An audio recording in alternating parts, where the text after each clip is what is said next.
நினைவேந்தல்களை சட்டப்பூர்வ செயல்பாடாக அங்கீகரிக்க வலியுறுத்தும் மனித உரிமைகள் ஆணையகம். தேசிய மக்கள் சக்திக்குள் பிளவு, ஹரணி தலைமையில் அதிருப்தி அணி. கொழும்பு மாநகர சபையில் அதிகாரத்தை நிலைநாட்ட முயற்சியால் பரபரப்பான நிலைமை. கனடாவில் இன அழிப்பு நினைவகம், அமைச்சர் விஜித கேரத் வெளியிட்ட புதிய தகவல். மின்கட்டண அதிகரிப்பு தொடர்பில் வெளியான புதிய தகவல். உயிர்த்த ஞாயிறு தாக்குதல் 12 பேர் தொடர்பில் கொழும்பு மேலதிக நீதவான் பிறப்பித்த உத்தரவு. லட்சக்கணக்கில் வெளிநாடு பறக்கும் இலங்கையர்கள். அரசு வாகன ஏலத்தில் மோசடி, லஞ்ச ஊழல் ஆணைக்குழுவில் முறைப்பாடு. தேசிய மக்கள் சக்தி அரசாங்கத்தினுள் சப்தமின்றி பாரிய விரிசல் ஒன்று தீவிரமடைந்து வருவதாக அரசியல் ஆய்வாளர்களால் கருத்துக்கள் முன்வைக்கப்பட்டுள்ளன. அதன் பிரகாரம் ஜனாதிபதி அனுரகுமார தலைமையில் ஒரு அணி ஜேவிபி சார்பு கடும்போக்குவாத அணியாகவும், பிரதமர் ஹரணி தலைமையில் இன்னொரு அணி மிதவாத போக்குடி அணியாகவும் பிளவுபட தொடங்கியுள்ளது. தற்போதைக்கு பிரதமர் ஹரணி தலைமையிலான அணியில் உயர்கல்வி தகமையுடைய நாடாளுமன்ற உறுப்பினர்கள் அணி சேர தலைப்பட்டுள்ளனர். அதே நேரம் ஜனாதிபதி அனுரகுமார திசாநாயக்கவும் ஆரம்பத்தில் மிதவாத போக்குடி அணி சார்பாக இருந்த போதும் அண்மையில் கடும்போக்குவாத அணி பக்கம் சாயத் தொடங்கியிருப்பதாக கொழும்பு அரசியல் வட்டாரத்தில் தெரிவிக்கப்படுகின்றமை குறிப்பிடத்தக்கது.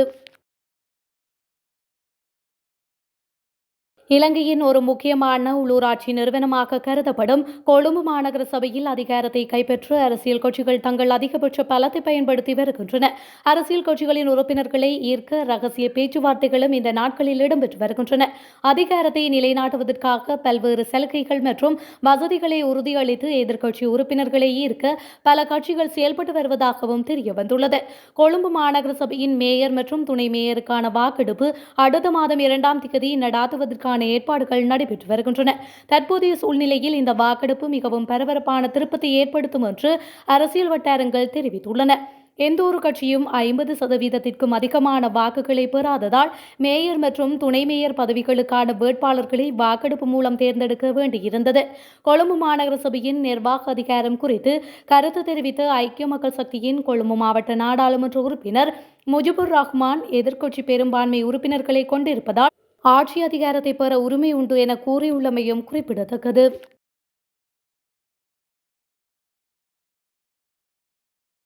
மின்சார கட்டணங்களை அதிகரிக்கும் முன்மொழிவில் நிலையான கட்டணங்கள் மற்றும் யூனிட் கட்டணங்கள் இரண்டையும் அதிகரிக்க முன்மொழியப்பட்டுள்ளதாக தெரியவந்துள்ளது. இதன்போது இழப்புகளை சரி செய்ய மின்சார கட்டணங்களை 17.3% அதிகரிக்க வேண்டும் என்று மின்சார சபை தெரிவித்துள்ளது.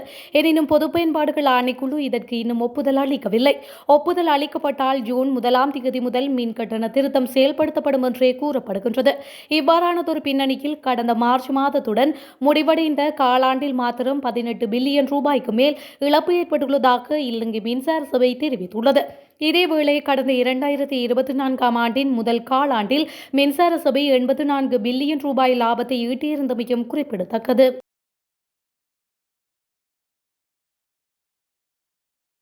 தனது வாக்கு வேட்கைக்காகவே கனடாவின் பிரம்டன் மேயர் இன அழிப்பு நினைவகத்தை அமைத்துள்ளார். அப்பகுதியில் அதிகளவான இலங்கை தமிழர்கள் வாழ்கின்றனர். தேர்தல் கால வாக்குறுதியை அவர் நிறைவேற்றியுள்ளார் என்று வெளிவிவகார அமைச்சர் விஜித கேரத் தெரிவித்துள்ளார். இது தொடர்பில் அவர் மேலும் தெரிவிக்கையில், பிரம்டன் பகுதியில் இன அழிப்பு தொடர்பான நினைவகத்தை அமைப்பதற்குரிய நடவடிக்கை 2021ஆம் ஆண்டில் ஆரம்பமாகியுள்ளது. இதற்கு முன்னாள் வெளிவிவகார அமைச்சர்களாலும் எதிர்ப்பு வெளியிடப்பட்டுள்ளது. கனடா வெளிவிவகார அமைச்சர் இது தொடர்பில் அறிவிக்கப்பட்டுள்ளது. எமது ஆட்சியிலும் இது விடயத்தில் மீண்டும் தலையிட்டோம், தடுத்து நிறுத்துவதற்கு முயற்சித்தோம். எனினும் அந்த நாட்டு சட்டத்தின் பிரகாரமே அதனை முன்னெடுப்பதற்கு இடமளிக்கப்பட்டுள்ளது.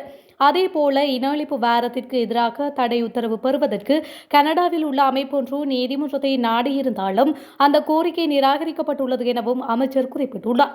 எனவே தேசிய மக்கள் சக்தி ஆட்சிக்கு வந்த பிறகுதான் இந்த நினைவகம் அமைக்கப்பட்டது என கூறுவது பிழையான கருத்தாகும். விடுதலை புலிகள் அமைப்பு கனடாவில் தடை செய்யப்பட்ட அமைப்பாகும். எனவே வேறு ஒரு அமைப்பின் பெயரில்தான் நடவடிக்கை இடம்பெற்றுள்ளது. இதற்கு எதிராக எடுக்க வேண்டிய அனைத்து நடவடிக்கைகளையும் நாம் எடுத்தோம். கனடாவின் புதிய அரசாங்கத்திடமும் தூதுவரூடாக அதிருப்தி வெளியிடப்பட்டுள்ளது என வெளிவிவகார அமைச்சர் விஜித கேரத் மேலும் தெரிவித்துள்ளார்.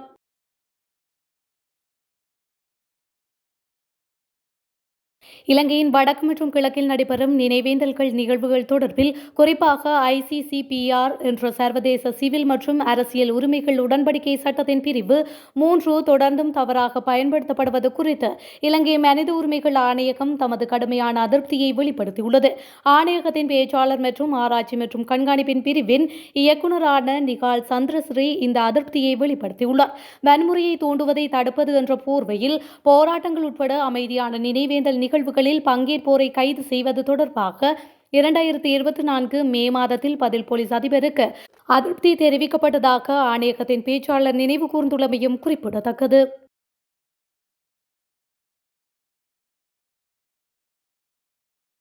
2019 உயர்த்த ஞாயிறு தாக்குதல்களுடன் தொடர்புடைய பயங்கரவாத நடவடிக்கைகளுக்கு உதவியதாகவும் உடந்தையாக இருந்ததாகவும் சந்தேகத்தின் பேரில் கைது செய்யப்பட்ட 10 பெண்கள் மற்றும் 2 ஆண்கள் சட்டமா அதிபரின் ஆலோசனையின் பேரில் நேற்று விடுவிக்கப்பட்டுள்ளனர்.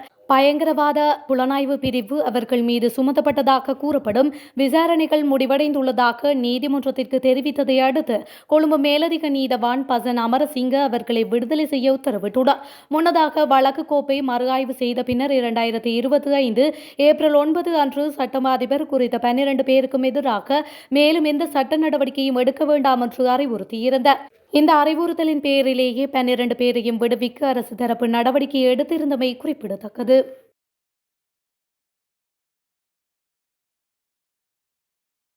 அரச வாகனங்களை விற்பனை செய்ததில் அரசாங்கத்திற்கு பெரும் இழப்பு ஏற்பட்டுள்ளதாக கூறிய நாடாளுமன்ற உறுப்பினர் தயாஸ்ரீ ஜெயசேகர இந்த விவகாரம் தொடர்பாக லஞ்ச ஊழல் விசாரணை ஆணைக்குழுவில் முறைப்பாடு அளித்துள்ளதாக தெரிவித்துள்ளார்.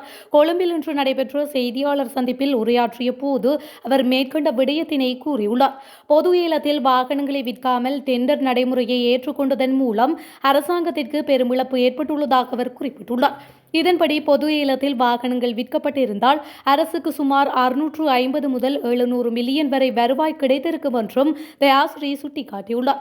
எனினும் 17 வாகனங்களை விற்பனை செய்ததன் மூலம் அரசுக்கு 200 மில்லியன் மட்டுமே வருவாய் கிடைத்துள்ளதாக நாடாளுமன்ற உறுப்பினர் தயாஸ்ரீ தெரிவித்துள்ளார். இந்த நிலையில் இந்த சம்பவம் தொடர்பாக லஞ்ச ஊழல் விசாரணை ஆணைக்குழுவில் முறைப்பாடு அளிக்க தாங்கள் எதிர்பார்த்துள்ளதாகவும் அவர் கூறியுள்ளார். இந்த ஆண்டு இதுவரை வெளிநாட்டு வேலைவாய்ப்புக்காக பதிவு செய்த இலங்கையர்களின் எண்ணிக்கை 1 லட்சத்தை தாண்டியுள்ளதாக இலங்கை வெளிநாட்டு வேலைவாய்ப்பு பணியகம் அறிவித்துள்ளது. ஜனவரி முதல் மே மாதம் நடுப்பகுதி வரை மொத்தம் 1,413 நபர்கள் பதிவு செய்து வெளிநாட்டு வேலைவாய்ப்புக்காக நாட்டை விட்டு வெளியேறியுள்ளனர் என்று இலங்கை வெளிநாட்டு வேலைவாய்ப்பு பணியகம் தெரிவித்துள்ளது. இந்த எண்ணிக்கையில் 64,150 பேர் சுயாதீனமாக பதிவு செய்துள்ளனர். அதே நேரத்தில் 36,263 பேர் உரிமம் பெற்ற வெளிநாட்டு வேலைவாய்ப்பு முகவர் நிலையங்கள் மூலம் பதிவு செய்துள்ளனர். இவ்வாறு பதிவு செய்தவர்களில் 39,496 பெண்கள் மற்றும் 60,917 ஆண்கள் அடங்குமையும் குறிப்பிடத்தக்கது.